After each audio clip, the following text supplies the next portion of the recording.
Filmic propose également des outils d'assistance qui seront particulièrement utiles lorsque vous tournez en extérieur avec une lumière du soleil assez forte qui va se refléter sur l'écran de votre téléphone et vous empêcher de voir exactement si votre image est nette ou non, ou bien exposée ou non. Pour accéder à ces outils d'assistance, il faut appuyer ici sur l'icône A et vous voyez ici une série de 4 icônes qui vont vous permettre d'affiner vos réglages. On va commencer par celle à gauche. Il s'agit d'un zébra. Vous voyez que le viseur est passé maintenant en noir et blanc et que cette partie en haut à droite de l'image, la réflexion de la lumière sur les touches du clavier est zébrée, c'est-à-dire qu'on a une valeur qui est légèrement surexposée sur la surface de ces touches. Alors je peux corriger ça en déplaçant mon réticule d'exposition sur les touches et vous voyez que le zébra s'amenuise.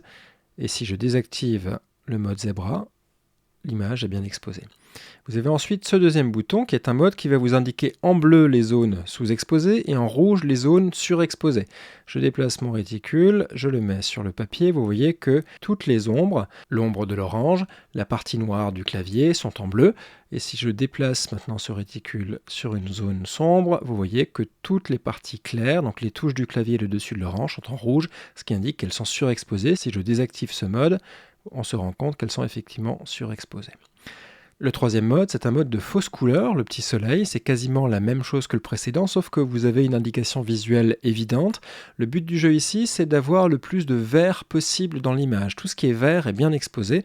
Donc si on va aller déplacer notre réticule et qu'on cherche quelque chose comme ça, par exemple, on a beaucoup de vert dans l'image. Je vais même aller chercher ici, et en désactivant le mode, je me rends compte que mon image est bien exposée. Donc ça c'est très pratique lorsque vous êtes en plein soleil et que la lumière du soleil se reflète sur votre écran et qu'on n'y voit pas grand chose. Vous pouvez vous assurer que vous avez une expo qui est convenable en ayant les zones vertes qui correspondent à la zone que vous voulez voir bien exposée. Enfin, dernier mode, le focus picking. Donc là, c'est très similaire à ce qu'on a sur une caméra. Tout ce qui est entouré d'un liseré vert est net.